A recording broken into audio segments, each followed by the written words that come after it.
kami dari kelompok 5 kelas PGRI 4A akan menjelaskan mengenai teori Brunner dalam pembelajaran matematika di MI SD. Selamat menyaksikan!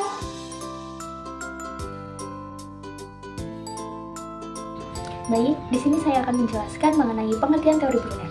Teori Brunner dikembangkan oleh Jerome Brunner, yaitu sebuah teori belajar kognitif yang mendorong bagaimana individu mengembangkan pengetahuan berdasarkan pengalaman mereka. Teori Brunner juga memiliki pengertian lain, yaitu suatu proses belajar mengajar yang memberikan kesempatan kepada siswa untuk menggunakan media benda-benda konkret secara langsung. Sehingga dengan menggunakan media benda-benda konkret ini, siswa akan lebih mudah untuk memahami materi matematika. Sedangkan menurut Brunner, belajar matematika adalah belajar mengenai konsep-konsep serta struktur-struktur matematika yang terdapat di dalam materi yang dipelajari, serta mencari hubungan antara konsep dan struktur matematika itu sendiri. Brunner. Yang pertama, tahap enakatif. Tahap enakatif merupakan tahap yang memiliki presentasi atau tujuan mendapatkan pengetahuan melalui tindakan yang dilakukan. Yang kedua, tahap ekonik. Tahap ekonik merupakan tahap perangkuman informasi yang didapatkan oleh siswa pada saat tahap enakatif. Yang ketiga, tahap simbolik. Tahap simbolik merupakan tahap di mana peserta didik dikenalkan langsung dengan simbol-simbol dari materi yang berkaitan. Terima kasih. Itu ada aplikasi teori Brunner pada perkalian di MI atau SD. Yang pertama yaitu ada tahap enaktif.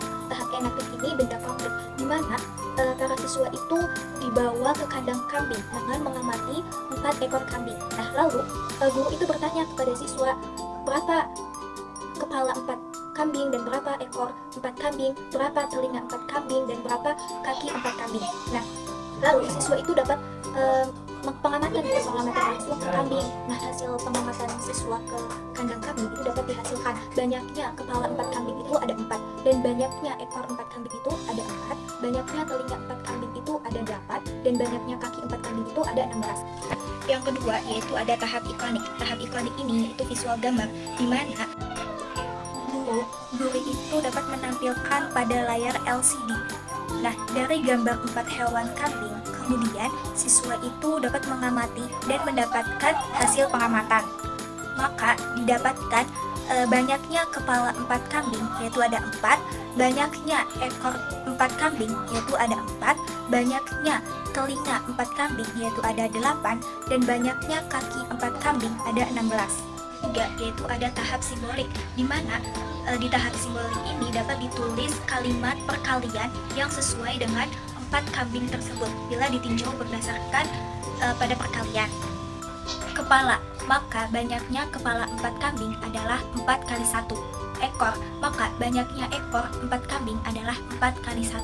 Telinga, maka banyaknya telinga 4 kambing adalah 4 kali 2. Kaki, maka banyaknya kaki 4 kambing adalah 4 kali 4. Nah, dari fakta dan kalimat perkalian yang bersesuaian tersebut dapat disimpulkan bahwa 4 kali 1 sama dengan 4, 4 kali 2 sama dengan 8, 4 kali 4 sama dengan 16. Baik, di sini saya akan menjelaskan tentang sifat-sifat teori Brunner. Yang pertama itu ada belajar dengan mengalami. Jadi, siswa itu lebih mudah memahami jika mereka terlibat langsung dalam proses pembelajaran. Nah, yang kedua itu ada struktur pengetahuan.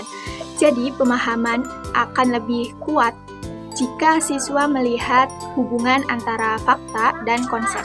Yang ketiga itu ada belajar dengan menemukan.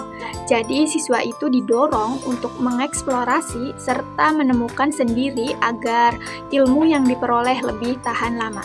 Selanjutnya itu ada mempunyai 3 tahapan, yaitu enaktif, ikonik, serta simbolik.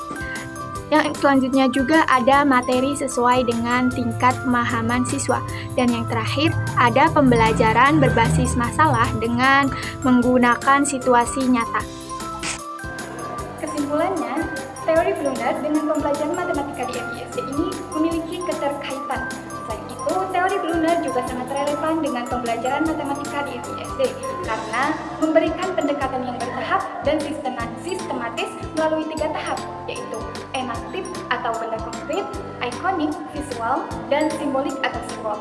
Nah, pendekatan ini memudahkan siswa memahami konsep abstrak dengan belajar dari pengalaman langsung hingga mampu menggunakan siswa. Brunner menekankan pentingnya pembelajaran aktif, di mana siswa terlibat langsung dalam proses eksplorasi dan membangun pengetahuan mereka sendiri. Hal itu tentu membantu siswa memahami konsep matematika secara logis, bertahap, dan berulang. Selain itu, teori ini juga mendukung motivasi, kesiapan belajar, dan pembelajaran berbasis masalah dengan penerapannya. Nah, sehingga siswa itu tidak hanya memahami materi, tetapi siswa juga dilatih untuk berpikir kritis, kreatif, dan mandiri. Mungkin itu penjelasan mengenai teori Brunner dalam pembelajaran matematika di MISD. Kurang dan kurangnya kami mohon maaf. Wassalamualaikum warahmatullahi wabarakatuh.